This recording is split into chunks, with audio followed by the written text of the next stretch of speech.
to stay if I take my life. Wow.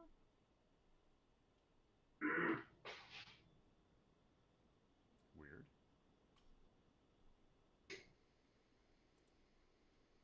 No.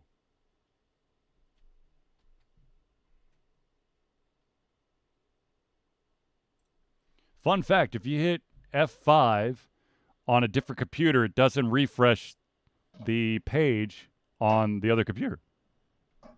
Huh. Funny how that works.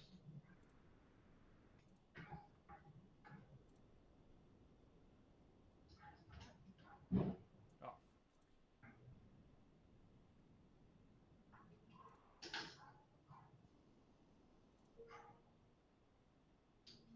No. What? God damn it, it did it again. Are you having a problem, sir? Yeah, if you so for some reason if you're using Streamlabs OBS and you put the description of your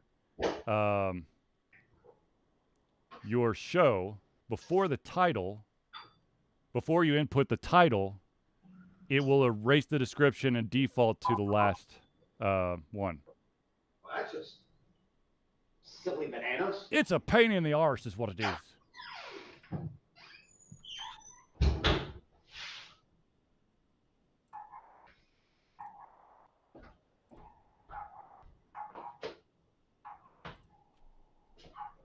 Now I got to hit F5 again. Damn it.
Man, Charlie, you are batting 1,000, you putz.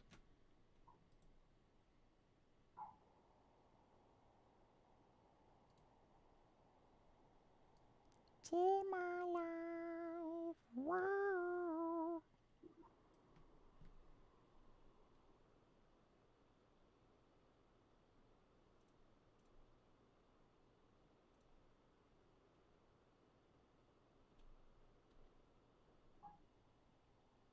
Damn it.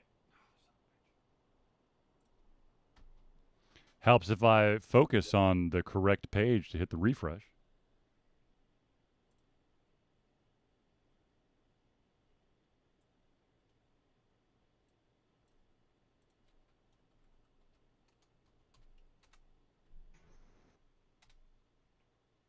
Not bad.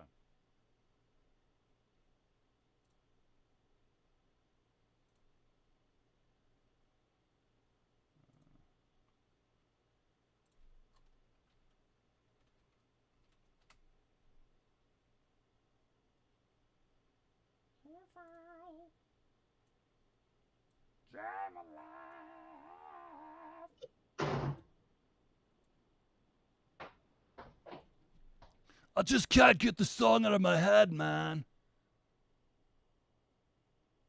Is it the song of songs of the peoples?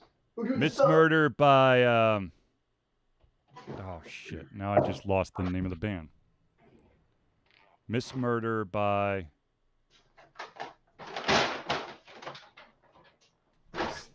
AFI? Yeah, AFI. Oh, yeah. Oh yeah. Oh, look, I got an email about our 20-year reunion. Is it really that time? Holy shit, it is that time. That's depressing. Mm-hmm. Don't do it. I'm not planning to go. It's the COVID, isn't it? It's the COVID. I knew it. It's the COVID.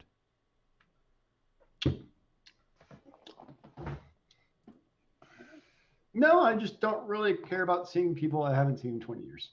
Ah, see, my class was tight. Well, you still see some of the people from 20 years ago. So it's like, all right. true. Like, I'd rather go do the 20 reunion with you guys. Like, I see more Maris people than I do Pies people. What could I say? We're so much cooler than you guys. For those of you, woo! I don't know if you could see this. I can see you drinking a nice little drink there. You see that? Yeah. Premium Nice. grade vintage, aged to perfection, and the year? Yep. 1982. Nice. Are you calling yourself vintage, yo? Yes, I am. And I'm damn proud of it, man. So hold on to your leader hose and we're going to have some fun.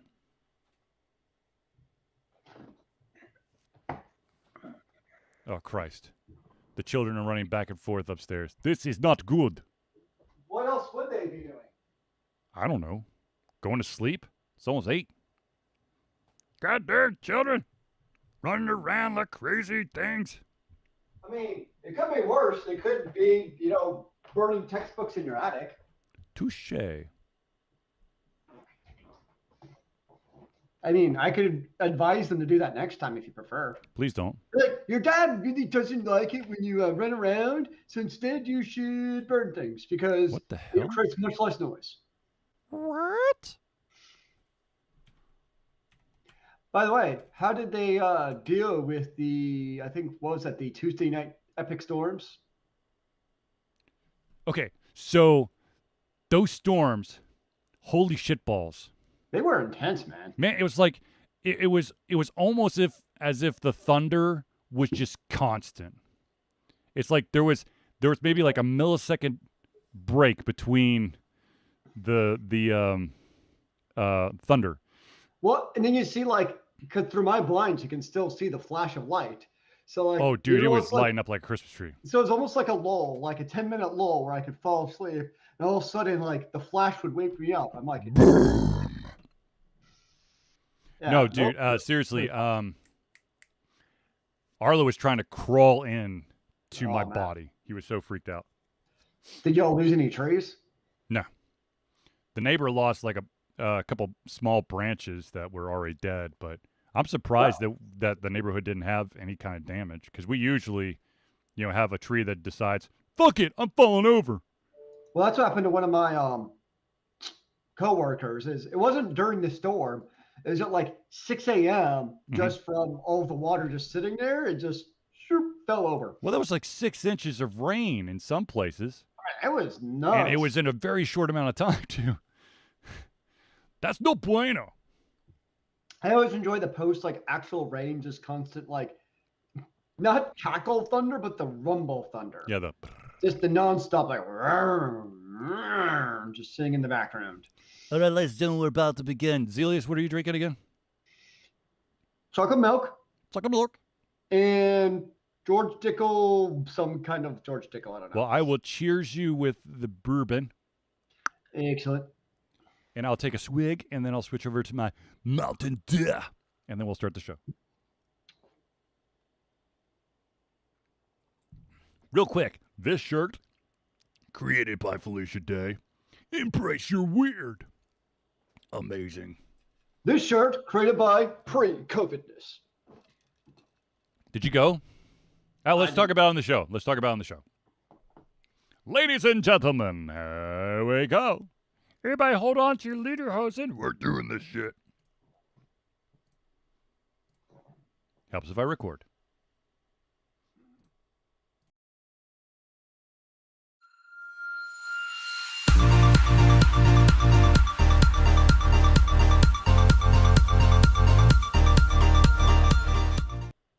Hello, ladies and gentlemen, and welcome to another edition of Ultra Confusion Thursday Night Hangout. Thursday night hangout. I, of course, am your host, Charlie, and I'm joined once again by the prolific hummer himself, Zilius. It's good to see you on this Thursday where neither of us are dying in a bed or being struck by electrical storms. Thank goodness. Yes, I do apologize. We did not have a show last week, and it was absolutely 100% my fault. I basically tried to burn the candle at both ends. I Monday and Tuesday of last week, I worked from 8 a.m. to 9:30 p.m. That was Monday, and then Tuesday was 8 a.m. to 10:45 p.m. So I was at Wednesday. I was delirious. Apparently, none of my emails made sense. I did work, but and then I was like, then I started getting a migraine, and I was laid down, and then I was like, I need to sleep for like a billion hours. You know what I've never actually seen is a candle being burnt at both ends. Do these candles actually exist with a wick on both sides? Yeah. I need one apparently. I've never had one. Well, you're gonna have to. You're probably gonna have to do it yourself. But then again, I'm sure there's stores. There's stores, or you could just just use a knife and cut a little bit of the bottom, the base off, and just I don't know.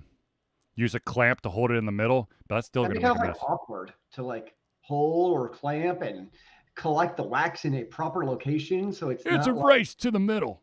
Falling into my food. That's true. All right. So ladies and gentlemen, this of course is the Thursday night show. This is a weekly live show where we try our best to cover the topics that are most important to you. If you haven't got a chance to add your topic, your question, etc., have no fear. You just drop them in the chat and we will add them to the show. If by some unfortunate happenstance we do run out of time, we will add that topic to the beginning of the very next show. Yeah. So without further ado, ladies and gentlemen, let's jump into the news that matters the most to you. All right, ladies and gentlemen, the first thing, and I know that everyone is dying to talk about this. I'm trying to see if there's a release date. I don't. Before I say anything, I want to make sure. Well, no, they don't really have a release date. Anyways, sorry. Warner Brothers is coming out with a new box set called Middle Earth. It's going to contain The Hobbit and the whole Hobbit saga and the whole Lord of the Rings saga. Do you want to take a guess? Oh, sorry. It's October 26th. October 26th is coming out. Take a guess on the date. Do you want to take a guess as to how much it's going to cost and how many Blu-ray discs are in this set? $200. $250. And I'm going to guess 20 disc. 31. That's a whole lot of Hobbit in your life. 31 Blu-ray. That's a whole lot of Hobbits. Now, of course, let's see here. The collector's edition includes 31 Blu-ray discs worth of content, including 4K HDR versions of all 6 films, their theatrical cuts, and their extended editions. Warner Brothers will be releasing this box set October 26th, and it'll run fans $250. See, I consider the extended release the only real release, so in my calculations, I was not even considering the theatrical release. Yeah, but isn't that a little weird? I don't know. That makes me scratch my head. Is there literally a Blu-ray disc that just has the theatrical release, and then there's another Blu-ray disc that has the extended? Why not have what most movies do? They have the option to watch. Literally, you go, you hit play. It goes, would you like the theatrical release or the director's cut? My guess is it depends on the size of the disc of whether or not it can fit all that onto one disc is probably what it is. This is true. How long is the extended cuts of each of the Lord of the Rings? I can tell you in a second because the regular the actual theatrical release was close to what, 2.5 hours? I want to say it's right. So Lord of the Rings is literally the only digital media I own. Whoa. That's big, ladies and gentlemen. And I don't actually know how to find it because once I've bought it, I'm like, I'm good. Did you buy it through Prime or Yeah. Amazon or did you do it through like WB? No, I did through Amazon. Then it's not too hard if you know where to look. Here we go. So let's see here. Actually, no, I did it not through there. I did it. There's another service. I can't remember what it's called that does it for like all of them. So let's see here. Where's the first one? Are we okay? Are we talking extended cut or director or theatrical? I have to find them all. Where are you? There we go. So the extended version of Fellowship of the Ring is 3 hours and 48 minutes. The Two Towers is 3 hours and 55 minutes. And the Return of the King with the 8 endings is 4 hours and 23 minutes. That's just a wee bit of time. An hour of it's the ending. And then if you want to get into The Hobbit, then you have, I think Unexpected Journey is the first one at 3 hours and 2 minutes. The Battle of the Five Armies is a paltry 2 hours and 43 minutes. Psh, And then that's the nothing. Desolation of Smaug, good Lord, is 4 hours and 23 minutes. You flipped one. Is it the last two? I didn't know what order it was. Yeah, it's the Unexpected Journey, the Desolation of Smaug, and then the Battle of the Five Armies. There we go. Of course, unfortunately, the Hobbit trilogy is kind of terrible. Wait. I'm sorry. There's a little bit more information about this box set. There's also a puzzle box, and this is in quotation marks, which I don't know if that's a good thing or a bad thing. A puzzle box collectible, as well as a booklet featuring various art, notes, and photos from production. The box will also offer new art cards, travel posters, and more. I'll be honest, and this leads into the question that I want to bring up. Personally, I think I have finally gotten past the desire of needing those collector edition with all the extra tchotchkes because I got too much shit. I don't need the art cards and the poster, which might be nice, or it might just be an itty bitty little square of laminated paper. I don't know. But for you, Zelius, are you? If I guess sure. If there's like a collector's edition of specific something that I have to have, sure. But I'm not gonna like actively try to find the collector's edition for movies or video games. Honestly, this is 10 years too late. I mean, as far as what was the last Hobbit released? It's actually a good question. Actually, I could have read the year when I was looking at these. That would have been smart. Way to go, Celius. 2014. So it's been 7 years. That is too long. Remember, The Hobbit doesn't exist. But as far as because it's a nostalgia kick. That's all it is. And I think the issue you're running into is twofold. Mm-hmm. One is most people like myself who are really into Lord of the Rings trilogies. Right. And I already bought the OG version, the extended DVD cut. OG. So I have those somewhere. And then finally I broke down and bought the online extended version. Most people in my sphere of nerdism, probably pretty similar train of purchasing, I would imagine. But now that you've had this new, how much, $250 edition? Yep. Like, I feel like most people are like, look, I've already bought the disc. I've already did the version. I really don't need a third or fourth or fifth edition of really the same thing. To be honest, I just feel like that. And I think the other part too is in COVID further kicked us in the butt, we're a digital content world now. Yes. So as far as the extra Chotskis, you look at like kids, they're not going to give a crap about it. They don't understand it. Yeah, that's a good point. They don't get it either. So I get it. WB's trying to make some money. It's cool. I mean, it's interesting, but at the same time, I wouldn't think it's going to actually sell well, is my prognosis. To be honest with you, I feel like this is one of the, if I were to have $250 available, and for some reason I had to get this box set, I think this would be a case of that damn thing would never come out of the wrapper. Like, I'd be like, I have it. And to be honest with you, I think that what this box set needs, and I'll have to look it up afterwards, but it needs the 80s animated version of The Hobbit. Oh, that would have been cool. Actually, I like that idea. That's an interesting original idea. Kind of give a little extra because people don't expect that. You know what I mean? But if you add in and I think the other key thing too is a lot of these extras have been scattered in the other DVDs or Blu-rays already.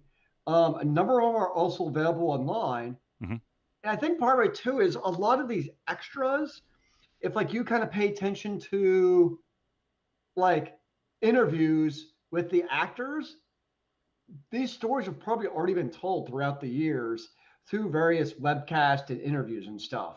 Right. Because it is so popular. So I think a lot of these things might not be, when it first came out, everybody's like, oh yeah, this is so cool and unique. But now it's probably already been done almost. Of course, I mean, you also don't have a version with the 4K ultra high def. So there is that part, which is pretty cool. And I could see something, for instance, like the Battle at Helm's Deep would be freaking cool to see with the true 4K UHD. Or if you own that type, that's the other thing. When do you think that 4K is going to be the standard? Because it's still like a luxury for me, in my opinion. I think honestly, you can get a 4K TV for 65-inch for $450. Too rich for my blood, unless of course I finally pull all my money out of cryptocurrency. Ooh. I mean, anybody buying a TV in the last 2 years, it's going to be 4K TV. So that's really unless you're stupid. Well, sure. I don't know if they make 45-inch TVs that aren't 4K anymore. I mean, I'm sure you could find one if you really try. Oh yeah. But for the price, it makes zero logical sense. We'll put it that way. Mm-hmm. If you're buying a new TV, it doesn't make any sense not to get something 4K. So I would say anybody probably within the last couple of years, it's 4K. So you're right. I mean, it's still not at full market saturation, but 4K is definitely becoming much more the norm than it was even 5 years ago. Mm-hmm. I think a big part is the price drop. I mean, you can get a decent Vizio, their 4K 65-inch TV with the built-in Roku for what, $600-700? Probably. Which is just nuts. And if you wait for, a Black Friday or something like that, it'll be even cheaper. Mm-hmm. I actually just saw today where Amazon has their own branded 4K TV. It's probably just a Vizio, really, just with the Fire Stick instead of Roku, whatever the Vizio has. And so, they're all doing it for that same kind of price point from a base entry model. So it's kind of, so I think to your point, it's a good point. I think the other one reason I could see getting it, honestly, is, I mean, when watching, the 4K Ultimate Digital Edition, there's obviously going to be digital artifacts, especially in something like the Battle of Helm's Deep, where it's all those darks. Yep. It really does become much more visible in the digital streaming when you're trying to watch those intense battle scenes. So something like that, I don't know if it's worth $250, but it is pretty cool. I guess the other question obviously would be is how many people also own not just the 4K TV, but a Blu-ray player. Because I think the reality used to be, let's just say 5 years ago, if you were getting a 4K TV 5 years ago, you probably had a Blu-ray player to go with it because you're kind of a techophile, right? But nowadays, there's so much commonplace where people are buying 4K TVs without even caring about the Blu-ray player nowadays. So I guess that's the other question is how many people actually have a Blu-ray player? And I don't even know, can all Blu-ray players output 4K UHD, or is that like a better version of the OG Blu-ray? I don't even know. Ooh, that's actually a very good question. How much of a kick to the nuts would that be? You got yourself you spend all that money on a 4K TV, and you buy this $250 super duper box set, only to find out that your Blu-ray doesn't do 4K. That would hurt a lot. By the way, also, like I said, they should add the animated Hobbit to this collection, in my personal opinion. And they also need the Leonard Nimoy's Bilbo Baggins music video from God knows how long ago. It is the most annoying thing in the world, but it needs to be included. I mean, come on. If you want the full Middle-earth experience. And while we're at it, why don't you just throw in the defunct card game that I have a shit ton of cards for, but was never able to play because I didn't understand the rules. So here's what's interesting, right? Mm-hmm. So like I just pulled up a random DVD player at Amazon, a LG Blu-ray player. Yep. For $70. When I'm looking at the tech specs, it's saying full 1080p, not 4K. That does not surprise me. Which Like I makes said, me- I think that 1080p, it's, we're seeing the transition, but it's still the standard.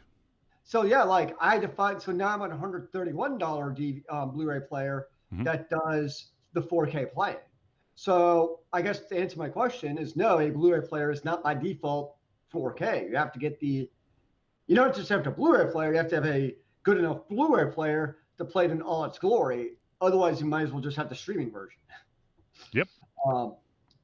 Because I mean, really, 4K streaming is almost like 1080p Blu-ray quality in a way. Sam says he has a 4K TV with no Blu-ray. The only 4K video he's ever Ooh. seen was on YouTube Nature video, which I'm sure was just like gorgeous. The wife talked him into buying it for some reason. It's effectively useless. And I understand. I mean, like, look, I have in my basement office, I have a 50-inch plasma TV that unfortunately will only go up to 720. Yeah. I loved my plasma TV, man. But those true blacks, man, those true blacks. No, like outside the resolution, I mean, obviously 720 is a little bit, but the colors, just I much prefer the plasma colors to like the LCD that most of us have. Like, yeah, the true blacks and just that vivid color of the plasma, man. That's where it was at. Now the downside was that that dude is fucking heavy, man. Yeah, they haven't Correct. They don't make plasmas. 5 or so years. I think it was Panasonic or Samsung. I forget which one was like the last distributor of the plasmas. I remember on mine it was the audio died or something. I don't remember what it was. Something died on mine. That was sad. Of course, now all the rage is the OLED screens. Come on. You might as well just go all in, man. Get the OLED 4K with 120 hertz. I'm Googling on the side to see if I could find out when it went bye-bye. Yeah, and because the plasmas were heavy, and they also were like lava magnets. They were hot, man. They yeah. Look, man, if my power ever goes out, I've got like a backup battery that my computer sits on just in case. I will unplug that and plug the TV into it, and it is a fucking heater, man. Heat up your house with that. Nice. It looks like the production. It looks like Panasonic was the last one, and they stopped production on 2014. Jeez, yeah. Because I would have bought mine probably around 2007 or 8 would be my guess. Is where I got mine. Because it was like the first like TV I owned. I think my wife and I bought our plasma right before we got married. We were engaged, but we weren't quite married, and we had a hell of a time at Costco. That was my one Black Friday purchase. Nice. All right. So, ladies and gentlemen, we have another story. we're going to try to cover multiple stories. So the next story is something that excites me but also depresses me because I don't think I'll ever own a PlayStation 5. But Zelius, you have a PlayStation 5, yes? Yeah. All right, so Zelius, for you, this might be phenomenally amazing news. Oh, do tell. It is official. There is a remake of one of the most amazing games ever to grace video games. The game was originally released in 2003. And that, my friends, is the one, the only KOTOR. Star Wars Knights of the Old Republic remake is coming to the PlayStation 5. Well, shit. Okay. Zelius is going to be spending some money. That's a day one purchase. You know, it's going to be actually interesting for me, right? Is, you know, KOTOR is one of those OG original BioWare amazing both story and gameplay. Were both great. There's always that wonderment of, is it rose tinted glasses? You know what I mean? Is it going to be like, I'm going to get it, no doubt. But Right. when I get it, is it going to be like, this gameplay or story isn't quite as cool as I remember it? So that's a little bit interesting to me to kind of see. But yeah, no, it's definitely going to be a day one purchase. I was 100% total evil Sith. I love the Sith because you got, I think it was like the electric choke Sith skill. So like you'd be like sitting on your electricity, like choke people to death. Oh, it's fantastic. Of course, I already knew the big spoiler in the game, so that's part of it. To be honest, I think this is one of the, like, I believe anyone who's played KOTOR, which of course, once again, Knights of the Old Republic, Star Wars Knights of the Old Republic, I think if you were to compare nostalgia between this game and Final Fantasy VII, I think that this one would stand up better because one of the things that made the game amazing was the leveling up and kind of molding your character portion, mechanics, where Final Fantasy VII, it's, straight up leveling and you're really depending on the story, which, like I've said in the past, and I'm not ashamed to say it, when Aerith's theme comes on, I get teary-eyed. Still to this day. But it is coming. So the other question I'm going to have is, are they going to do KOTOR 2 now?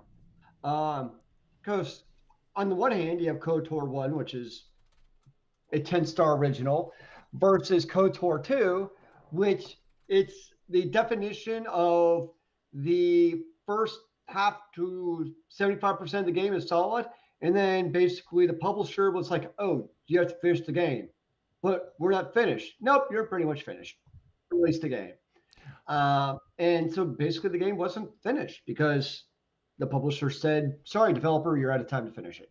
I think that if they were to go into, of course, I'm praying that this is a huge success and hopefully will migrate to something other than PlayStation 5. But if that's a big enough success, I don't think that, it would be too much of a stretch to see KOTOR 2. But I would hope that it wouldn't just be like, a remaster. I would hope that they would, iron out some of those kinks. Well, I think that's the difference is, KOTOR 1's a complete game. So it's really a remaster, which I hope it's a remaster, not a remake. Right. Because there's really nothing to fix. In this article, it keeps saying remake, which kind of worries me ever so slightly. It's a little bit tricky, though, because, it's also the interchanging of the words and probably meaning the same thing, too.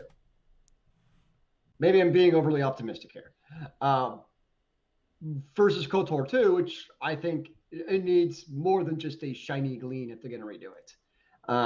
It needs to be fixed, which would be a moneymaker. Just no doubt. It's a great RPG. The base story is already there. So, yeah.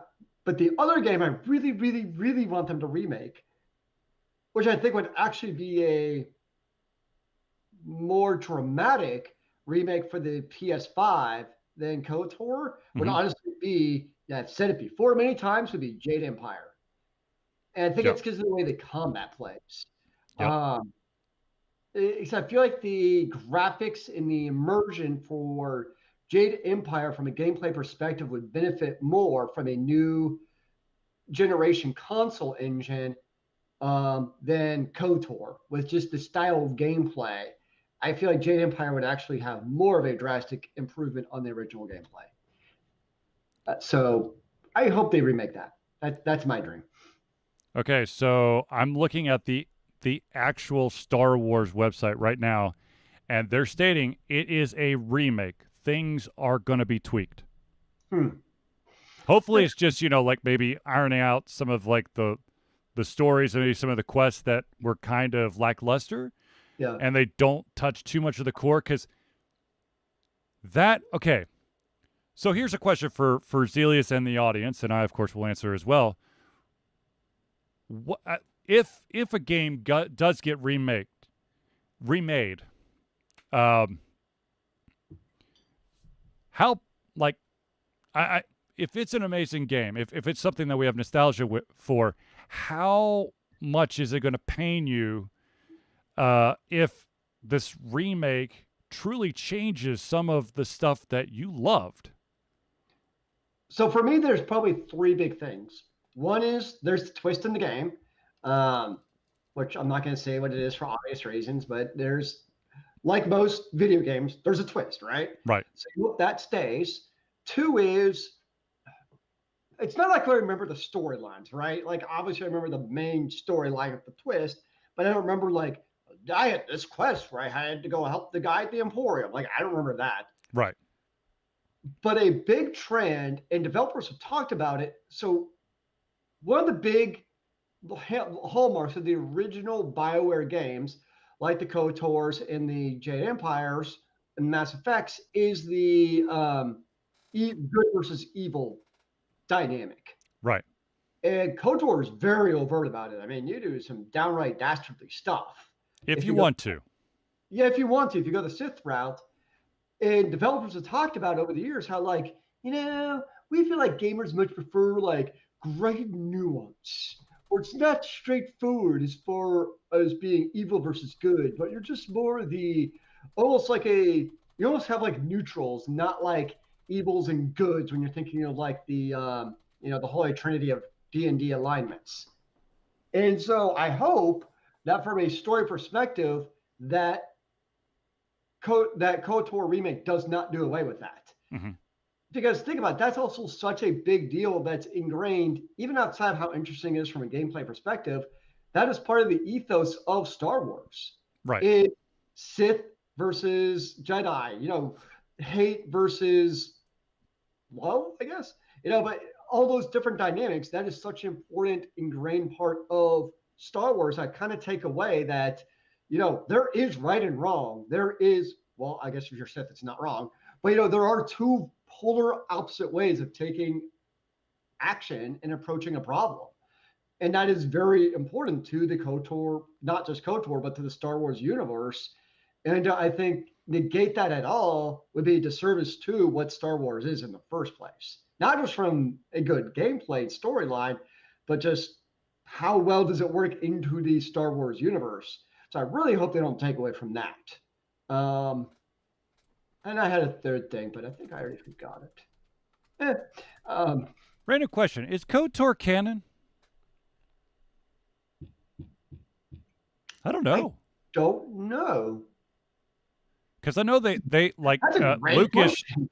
Lucas went through like this weird purge where he like negated a lot of the storylines from authors that wrote books Well, that were in the Star Wars. It was when Disney bought it. When Disney, so you had the whole like EU, the extended universe of basically all the books you could get at the bookstore. And when Disney purchased LucasArts, that was a big thing. Is they basically said these most of the extended universe books are basically not canon. But that's a good question. I don't know how the video games parlay into the what's canon versus not. Um,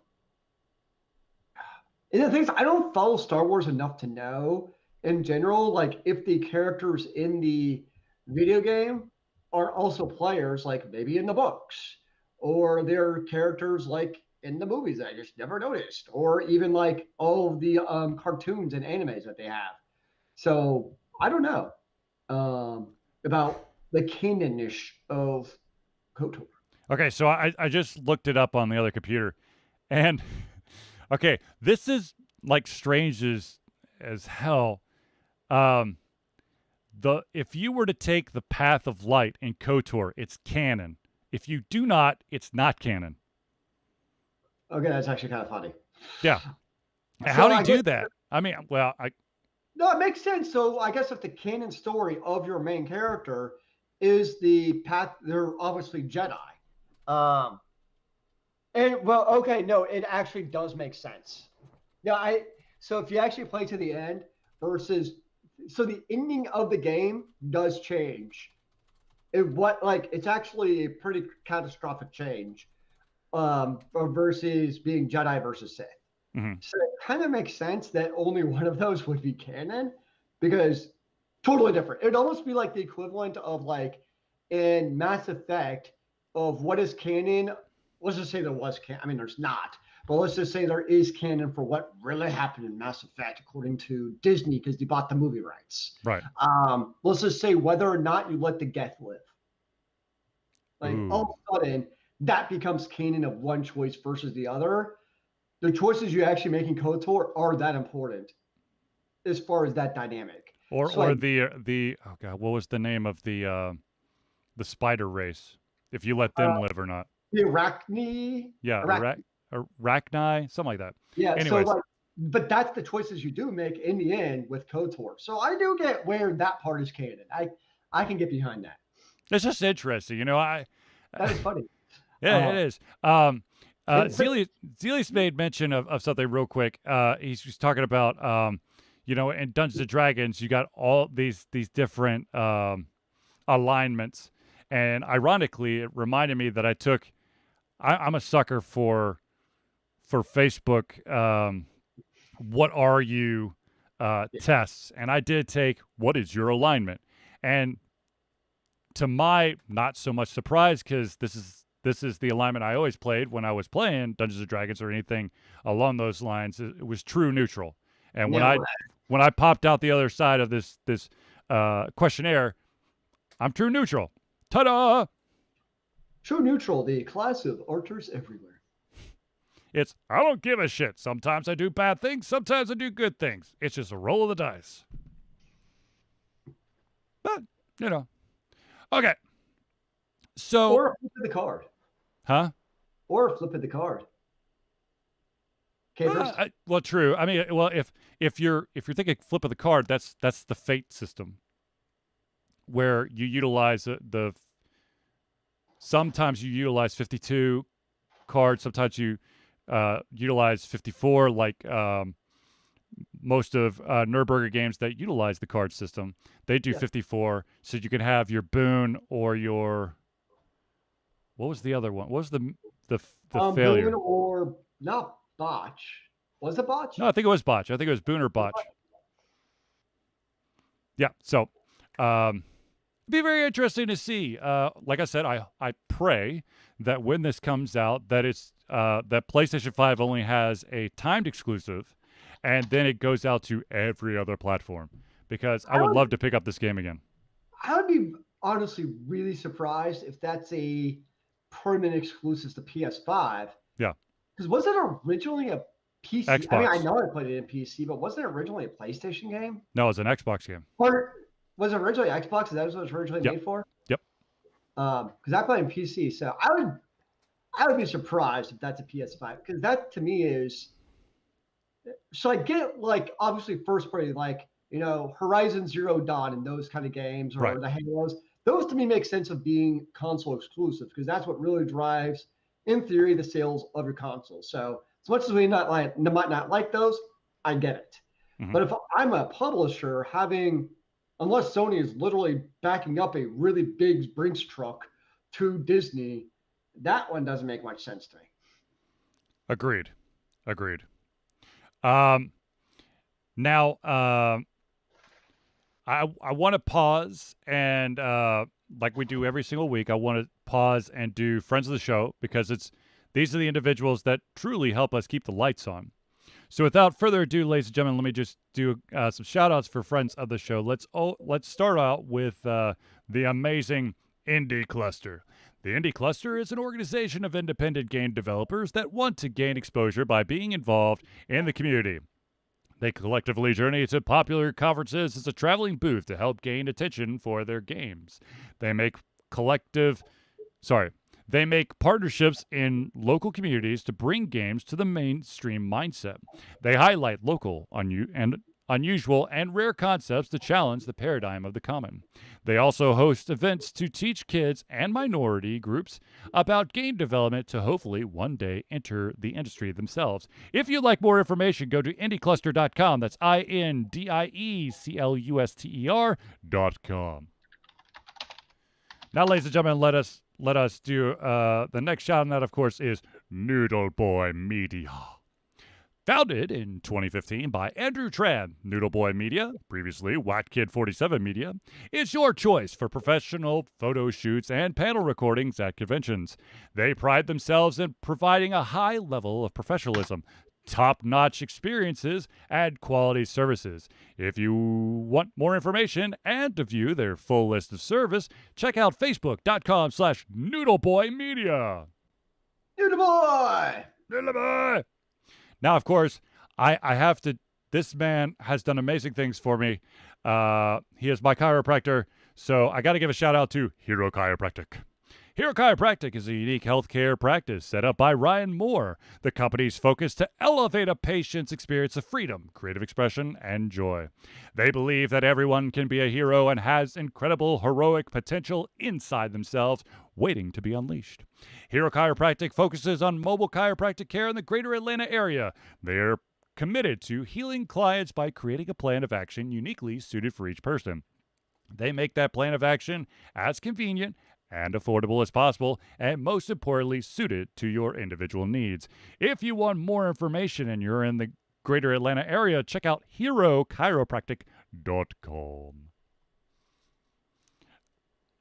Okay, so as many of you know, once we do the shout outs for fans of the show, which of course, if you want to be a fan of the show, I could tell you in just a second how to become one. But what did Zealeys just post? So basically, according to the official Lucasfilm Games Twitter, which I'm assuming is accurate, their video says it's a remake coming to PlayStation 5 and PC. Oh, thank God. Which is kind of funny because the PlayStation 1, their blogs it definitely makes it sound like it's a PS5 exclusive. Yep. So it's kind of funny that Sony's like, it's a PS5 exclusive. And then Lucasfilms is like, which is even funnier because it was an Xbox exclusive for the OG version. Yep. All right. So, ladies and gentlemen, I do, like I do every single show, I want to stress the importance of the next thing that Alter Confusion has been proud to be a part of for the past 10 years, and that is Extra Life. Alter Confusion has been fundraising for Extra Life for 10 years straight. Extra Life is gamers doing what they do best, gaming. To help sick and injured children at their chosen Children's Miracle Network hospital. The money that we raise through Extra Life will go directly to our chosen hospital, which of course is Children's Healthcare of Atlanta, as unrestricted funds. This means the hospital decides where and how to spend the money to ensure the dollars we raise make the biggest impact in the lives of the kids they treat. So if you have the capacity to donate, please go to extra-life.org and search for Altered Confusion. Now, ladies and gentlemen, if you want to, Sam, I know you're a huge fan of the show. I'm not saying that in order to be a fan of the show, you have to support us, although your attendance is amazing support in itself. But ladies and gentlemen, if you want to be added to the Friends of the Show section, or perhaps you want to help basically cushion the behind-the-scenes cost of Alter Confusion, then let me tell you about Alter Confusion's Patreon. Patreon! Alter Confusion survives on the love and support of fans like you. And so, we have a Patreon page. Patreon lets you, the fans, supporters, lovers, haters, monsters, aliens, specters, old gods, and more, to become active participants in the work we love through a monthly membership. What this gives you is access to exclusive content, community, and insight into our creative process. In exchange, we gain a bit more freedom to do our best work and the stability we need to build an even stronger creative career. So, right now, there are 2 different tiers that you could be a part of for Patreon. The first one is $1 a month, and that is $1 a month or $12 a year. And what that will give you is the ability to take part in polls to help shape future content for Alter Confusion, and you also gain early access to our playthroughs. So what happens is I will record an entire playthrough from start to finish, and then I will post it exclusively for our patrons, and they will have access to it for could be quite a while, or but y'all have the ability to see it before it's out in the public.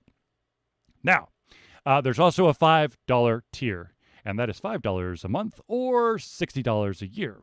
And what that gets you, of course, is the ability to take part in things to help shape Alter Confusion and the early access to playthroughs. But it also will put your name or organization into our Friends of the Show thank you section for every Thursday night hangout, because we love you and we want to show the world that you are amazing and that you're supporting us at the higher level. So if you want more information, of course, go to www.patreon.com/alteredconfusion. Now, since our amazing fan Sam is in the crowd, I will do the mailing portion of this. Ladies and gentlemen, Alter Confusion survives, of course, on love and support from you. Sometimes it's financial. Sometimes, of course, it's, spreading the good word. But if you, my friends, do not have the capacity to do a financial donation, but you still want to give something to Alter Confusion, maybe you have your own, business. You're an artist, or maybe a fellow reviewer, or you've got your own podcast and you want us to show off some of the stuff that you have to, kind of pump up your brand. What you could do is you can mail it to us at 1551 Dunwoody, that's Dunwoody, Village Parkway. Number, and this is super duper important because if you don't put this section there, we will not receive your package. It will only go to the post office or be returned to you within 3 to 5 business days. Number 88276. Super duper important. That's the P.O. Box number. And of course, once again, the city is Dunwoody, Dunwody, Georgia, zip code 30338. 8. Diocho.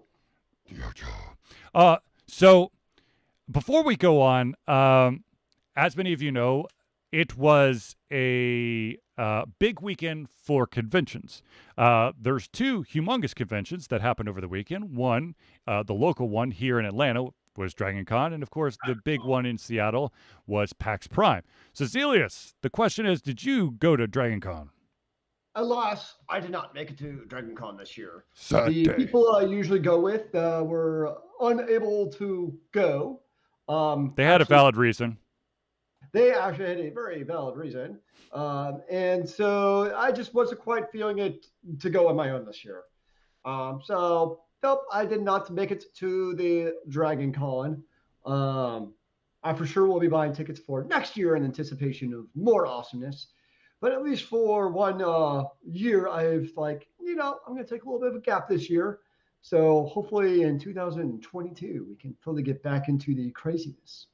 Woot, yes, hopefully everything settles down and, we can once again start going to conventions and hanging out with amazing people. Indeed. All right, now back into the stories.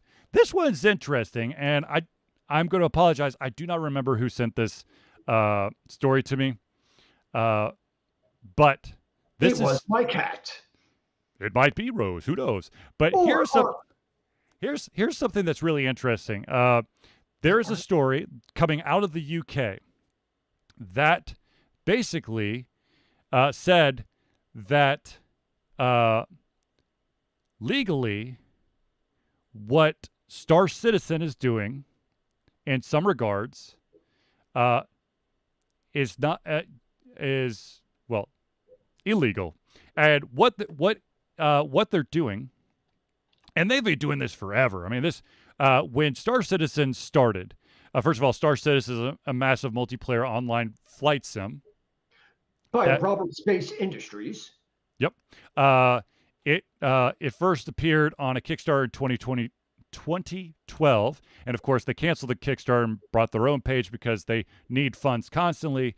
They knew that just kickstarting it, they were not going to be able to obtain the funds that they need to make this massive game, which is still in development about 10 years later. So one of the things that this company is notorious or famous for is presenting players with concept ships. And,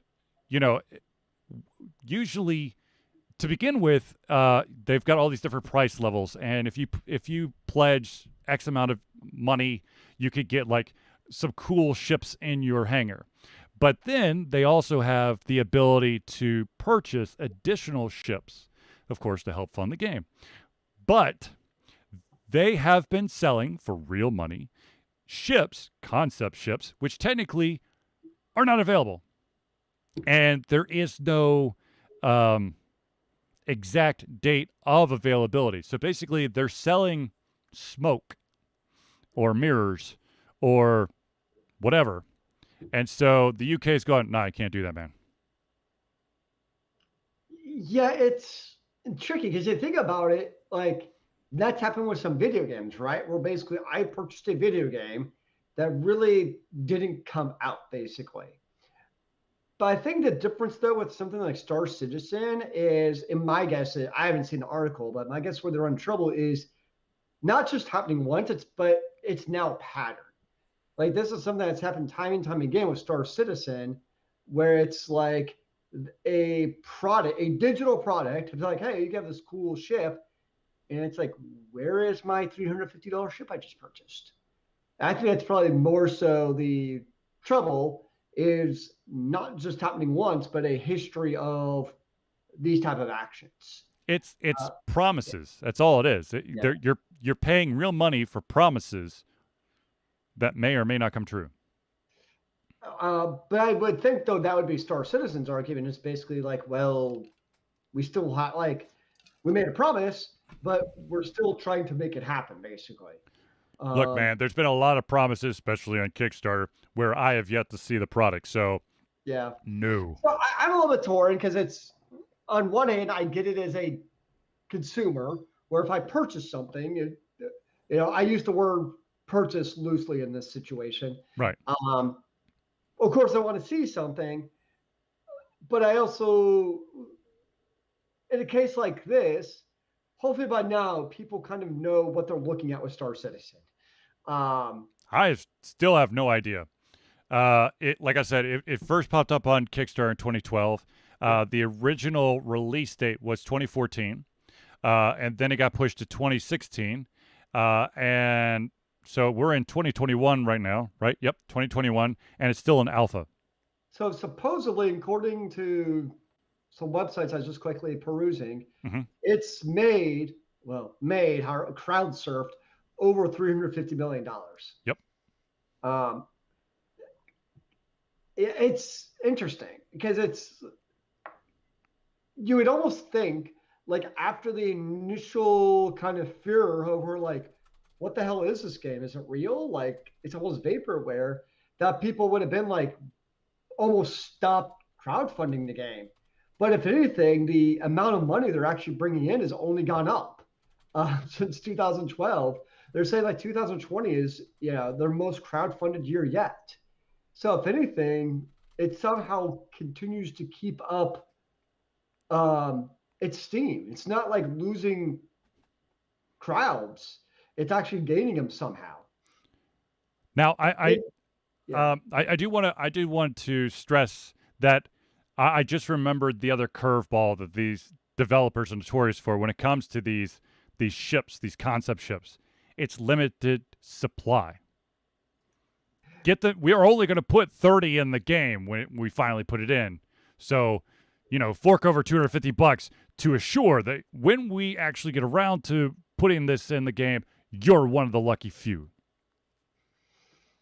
And if you think about it, if you're a developer and you have, it's somewhere on your roadmap to put in this this ship that's only going to affect 30 people, let's be honest, that's way low in the shit tier as far as things you're going to implement. Because naturally, you're going to implement things that affect a wide variety of people first, and then filter it down to things that affect a small minority.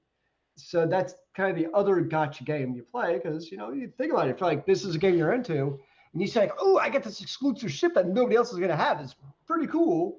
But the reality is with a game like Star Citizen that has 18 bajillion features, some things are going to take a while to get there.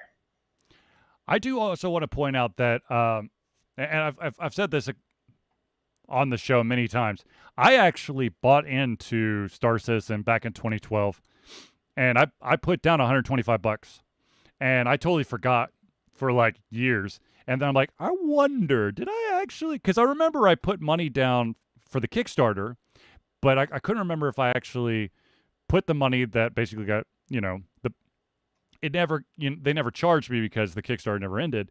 But did I make that pledge over there? And I did. This game, like I said, it started in 2012. The funding and, of course, the creation and development. My computer cannot play it. No, it is actually pretty cool. I was just looking. They do have a pretty that you may actually find interesting. They actually have a very detailed progress tracker as far as it's not saying what the money is going towards specifically, but as far as the roadmap, I mean, you can peruse through here and see all of the different things. You can drill down into the weapon feature team, and I can see that they have whatever this, incendiary ammunition, and I can see, how long it took and exactly what it is. So that's actually kind of cool. It is, but at the same time, it's I'm going to be totally honest. It's absolute bullshit. They're basically they're trying to basically drown you with statistics, with a fancy graph and like a lot of information. Well, it looks like a lot of information, but it's actually not when it comes to actually development. Where it's like, okay, mission feature team. In the past 2 quarters, they've had 19 deliverables. For me, 19 deliverables could be anything. It could be a hell of a piece of the game, or it could be what did I just say? Mission feature team. They might have, after 19 tries, they might have actually now fixed the ability to have a party of 3. I mean, it could be something that simplistic. After we actually tell you what those deliverables are. So, like, so for instance, like under the vehicle team, they'll tell you there's 22 deliverables, and under those, you can see the first one is the bug fixing and tech department. And within there, it'll tell you exactly what is inside of there, which, to your point, is still a bunch of fluff. But it gets, I'll put it this way, it gives more detail than a whole lot of other video games out there give you as far as what True. Well, at this point, they have to. They have to. I mean, it's been in development since 2012. They've got to have something. Yeah. But it's almost kind of funny because, we give, rightfully so, Star Citizen a lot of grief. But think about how many games. I mean, in a way, Star Citizen was before its time in terms of this perpetual cycle of games always being in development. Yeah.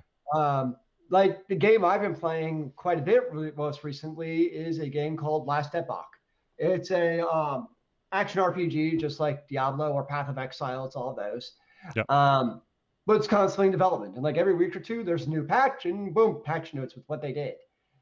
So it's playable, but it still have like entire class trees are missing in the game. There's no multiplayer that they've been promising forever. So there's still very limited features that are not there in the game, where basically I put down a 20 or $30 deposit on basically a promise for future goods, for the definition of an early access game. And that's the risk you run. Yeah, and I've it's been money well spent. I've enjoyed it. Right. But that's like not an uncommon trend that we see for video games, particularly on the PC, where it's this whole onslaught of early development games all the time. Right. It's kind of funny because you think it's like, because a lot of these are indie publishers who are putting out advertise them at least as being early access. But then you have AAA titles that come out as gold, that are buggy as hell, and probably should not have been released. What was that Batman game? Batman Arkham Asylum. Was it the PlayStation version that literally if you got in the Batmobile, your game was screwed? I do remember that bug. I don't remember what platform it was on. And then, of course, you had, what was it? Assassin's Creed Unity was a buggy horror fest. Where the texture or the text, not the texture maps, the actual construction of the characters had like vertices that were inverted, so literally it would just be eyes, nostril holes, and like a mouth, because the rest of it was invisible. Or you would have missions where the camera would be stuck to your boot, so you couldn't actually see anything. But then you have some games which I would kind of consider in between. So, for instance, I would say a good example of that would be like Phantasy Star Online 2 New Genesis, where it's basically PSO2, like in a MMO open world type of world, where it's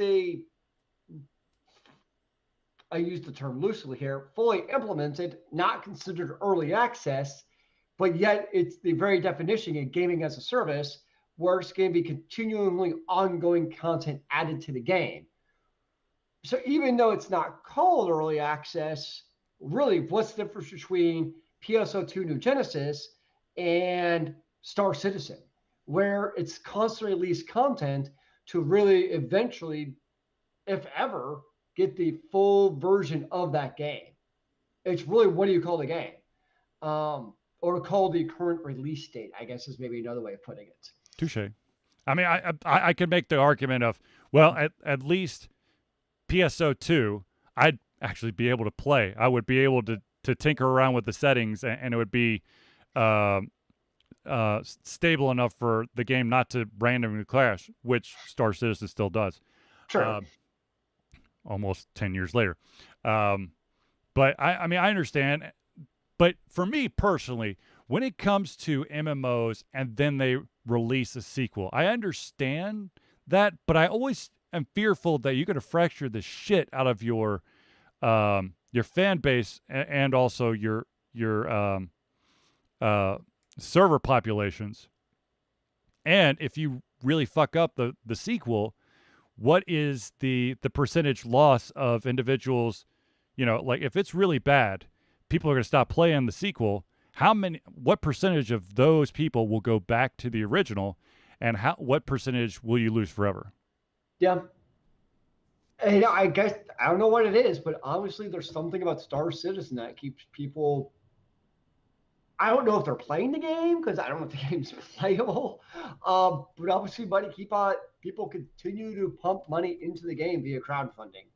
Whatever the status. So I don't know if they're doing something right, or if it's just the best damn scheme. Yeah, thank you. Like, because it's not a pyramid scheme; it's just a scheme. It's a Ponzi scheme. Ponzi scheme. There we go. Now I was thinking, what is it like when people come to you to sell Cutco knives? I mean, It's like technically, one of those almost.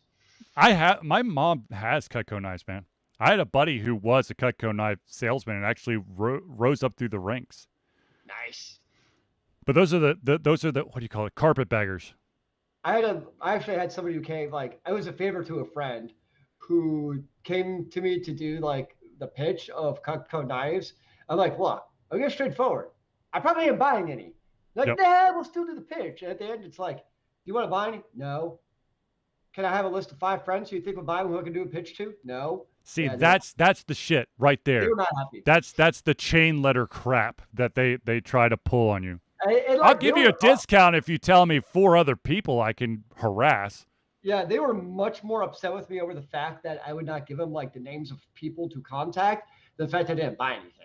You That's should have said the President of the United States of America and your local congressman. Ooh, now we're on something. Yes. So there's 2 more stories, and hopefully we can cover them. The first one is probably going to be quick, and that is that Alan Wake Remastered, there is absolute solid evidence that it is on like Donkey Kong, which I think is trademarked, so I probably get sued for that. But anyways, they released some screenshots that showcase a visual upgrade. It looks gorgeous. And apparently, for just a little bit of time, Amazon, the UK site, actually listed Alan Wake Remastered for what was the price? Because as soon as I saw the price, I'm like, oh, I'm in. And that is basically they're saying that it would be the equivalent between $25 and $40, which I'm like, I'm in. I loved Alan Wake. I did. I really did. And I would love to play it again. That is another game that is very nostalgic to me. I wonder how well it will hold up because the original Alan Wake, of course, was released in, I think it was 2012. Yeah, 2010. So, yeah, I never played it, so it's good. It's good. You know me. I'm a horror game player. Yeah. You know, I go through like phases where I have to play that spooky horror game. Which, by the way, I've been playing and reading a lot of graphic novels centered around Lovecraftian stuff. So that's why I put the Elder God bit in the patrons. Because nice. yeah. So I am super thrilled to see what will happen with the Alan Wake remaster. Now, let's talk about something that any streamer has become abundantly aware of and is constantly scared. Oh? And that, of course, is getting a DMCA strike for either having music that's copyrighted or sound effects that are copyrighted. And, you know, basically getting spanked because you either inadvertently did it. Hopefully you inadvertently did it. You're not trying to do it on purpose. Because if you did it on purpose, then, yeah, the strike is legit. But if, you know, you're playing a video game and then there's a radio off to the side that's playing something that ends up being copyrighted, that's just a kick in the nuts. That sucks, yes. Now, that being said, we know where Twitch/Amazon lie with their view, and that is cut that shit out, don't do it, or you'll get a DMCA ban. Yep.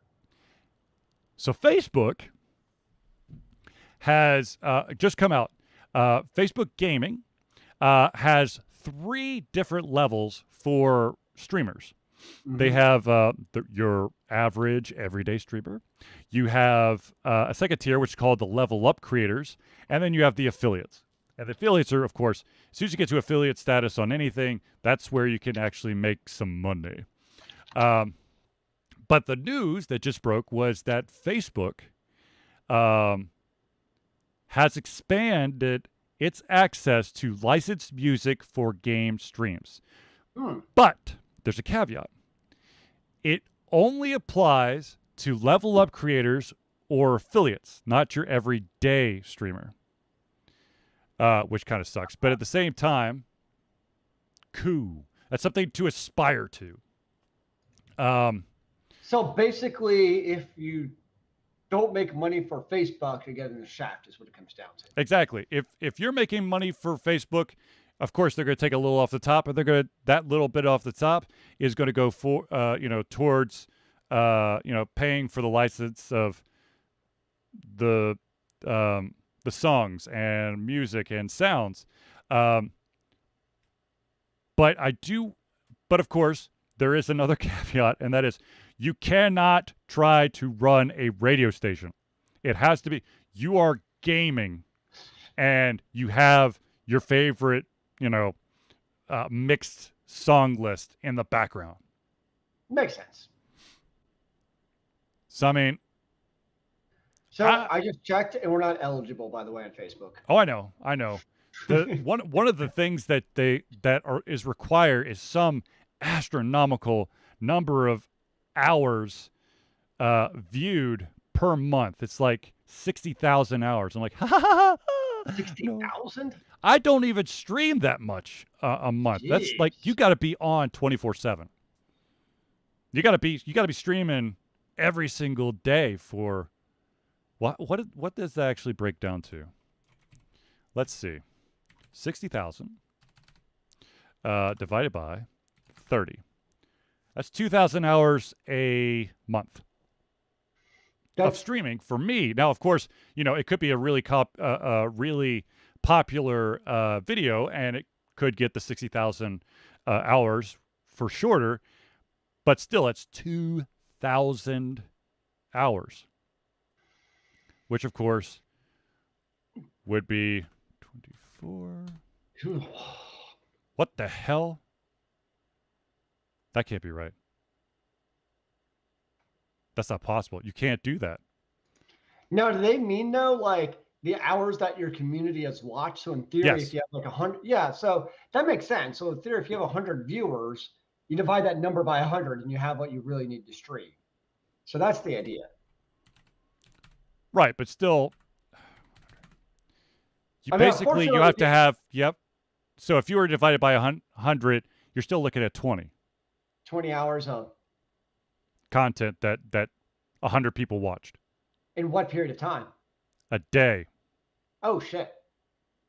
So basically, to do only 10 hours a day, you would have to have an average viewer of 200 viewers per a stream on average. Yep. That's actually quite a bit. Agreed. But anyways, yes, we're not eligible for that. Let's just put it out there. Yeah. Because my assumption is part of the whatever deal it is with the record industry is that's basically Mark Zuckerberg's magic formula for Facebook to break even based on whatever Facebook is paying to the RIAA to have this, so just not count as DMCA strikes. True. That's probably what it comes down to. So it's all about the Benjamins. But of course. All right. So, real quick, I want to do some recommendations here. First of all, if you are into graphic novels, you have to read Gideon Falls. Amazing. And also Transmetropolitan. It's not for everyone, but I thoroughly enjoyed those two. I'm actually really interested to see what most people's opinions of the Disney Plus special Marvel What If. They've been some weird ass shit. It's basically like, what if instead of Chris Pratt's character being Star-Lord, what happens if it's T'Challa? Oh yeah, I've heard it's interesting. It is interesting, but some of them I'm like, I don't know. But what's really cool is that they actually got a lot of the voices for the characters, because it's all animated. A lot of the voices for the characters, the actual actors that play them on the big screen. Yes. I actually do want to see the new Marvel movie, Legend of the Ten Rings. I've heard it's good. Yes, I want to see that one. I also want to see the Doctor Strange multiverse one. Whenever Spider-Man 2 Into the Multiverse 2 comes out, I'm all over that as well. Just all the Marvel movies, man. Look, man, I grew up on Spider-Man, and it really it hurt me deep during the Tobey Maguire era because I was Mm. excited that Spider-Man was, on the big screen, but at the same time, like, this is not the Spider-Man that I want. Of course, my biggest qualm with with the vast majority of superhero movies from in the past, now of course the MCU has done a hell of a better job, is usually these badass villains that, if you were to read the comics, can never truly, get stopped. Mm-hmm. Usually die at the end of the movie, and you're like, what the shit? Like Doc Ock, of course, him having, like, okay, spoiler alert, which I think it's way out of spoilers, but he dies at the end of the Spider-Man with Tobey Maguire. He sinks his creation into the sea to save everyone. So he had, like, an epiphany, an awakening, but he died.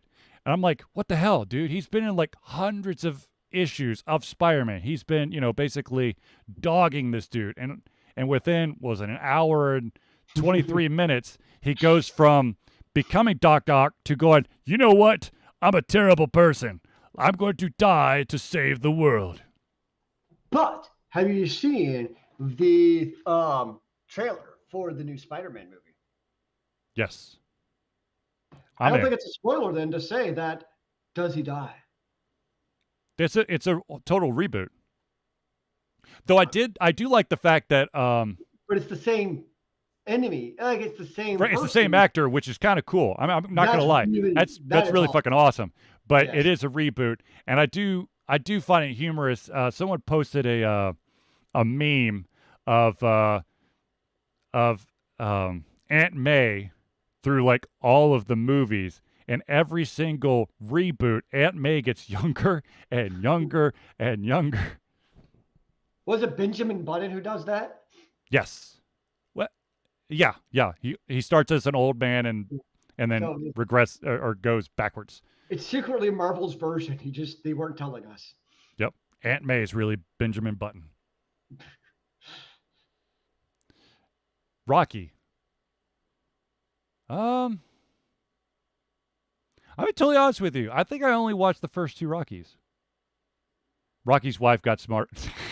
Come on, Sam. I can't say that. Oh. I'm going to get in trouble. But anyways. Yeah. Damn, I feel like there was another shout out I want to do. I'm currently playing two games. I am the next playthrough is a game called The Median, which is really effed up.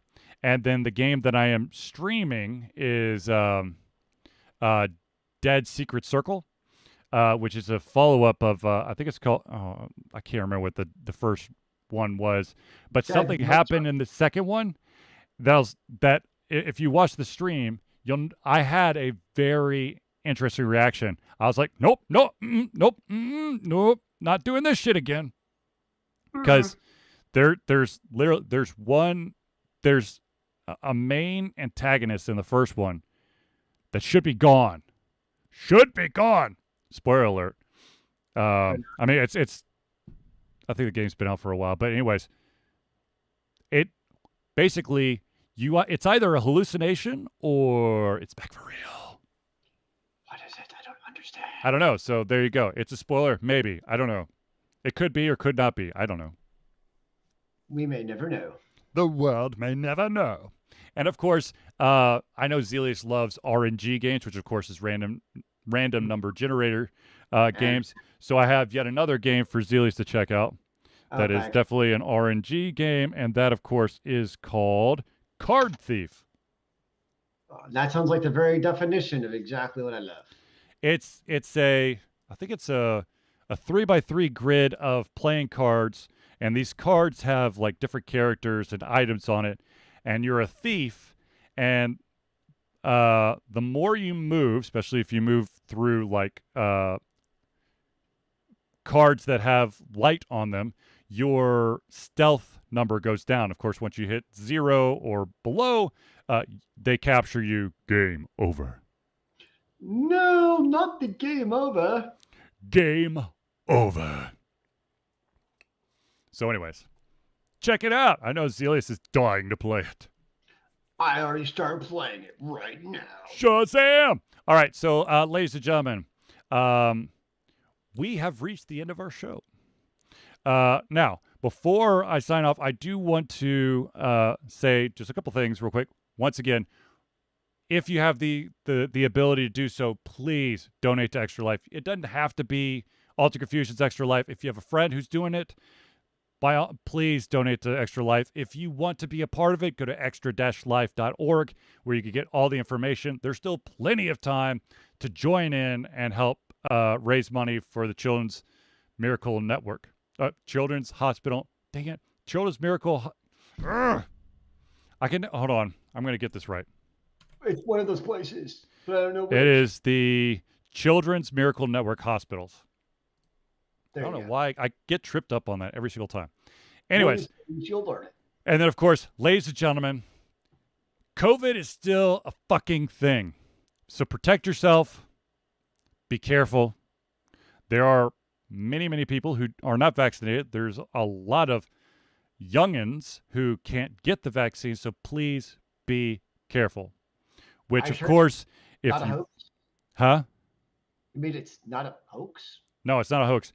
And I have to wonder, this is going to be my final thought. I have to wonder, first of all, I wonder if they're actually going to report this, but I want to know how many new COVID cases have occurred after college football opening weekend.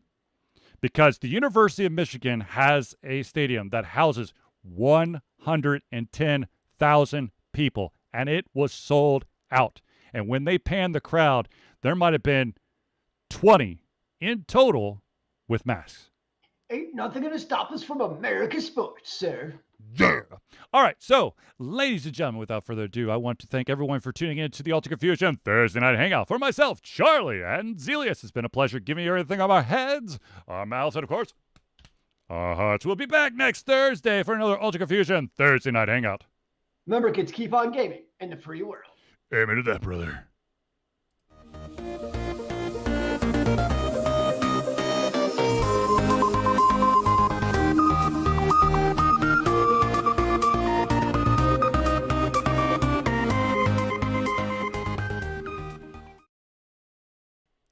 And we're back from outer space. The space go. I don't know. Oh. Damn it. Oh, I fell victim to yet another Merge 3 game. I was doing so well, man. I had weaned myself off that shit, and then I was just like, try just a little. And then I'm like, damn it, all my time. All the time is gone. It just poof disappeared. So I was looking, and they have some pretty cool artwork. Mm-hmm. So one of my favorite things always from Dragon Con was the artwork. Mm-hmm. And they have the online store where you can look for basically people's shops. Mm-hmm. But the difficulty I always have is I have to see it in person. Right. Seeing the artwork in a little 3x3 pixelated screen, mm-hmm. especially when some of them are 2D artifacts, is just I don't know. Are you trying to piss me off on purpose? That's how I feel, at least. Oh, I'm still playing the game Tainted Grail as well. Nice. Though I'm going to be honest with you.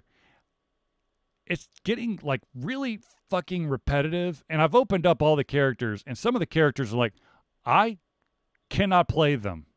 I don't know how anyone could play these fucking characters. Because I guess my play style does not work with their play style. Yeah. It's bad. It's bad. However, I do have my two classes, Berserker and, damn it, what was the other one? Pathfinder, that I could beat everyone standing in my path.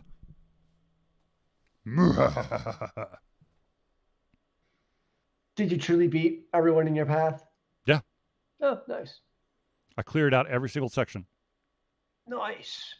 Of course, like, ha ha, good job. Turns out that there's still more shit to do, so start over. With new game plus plus. No, there's no new game plus plus. You literally get, it will automatically.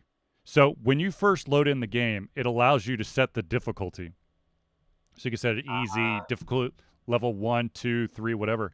But if you succeed in the game and you go, I want to go again, it does not allow you to change the difficulty. It just ups it 1. So if you beat it on easy, if you go, I want to go again, it defaults and locks in difficulty level 1. So it automatically goes up 1 each time that you win. Whereas you might want to go like 2 or 3. The thing that really pisses me off is that when you say, I want to go again, you can select a new character. And it will lock into the next difficulty. So let's say that I've been kicking ass and taking names with this specific one, but I want to try out this other character. It's automatically going to lock into the next higher difficulty, and I'm going to get my ass whooped.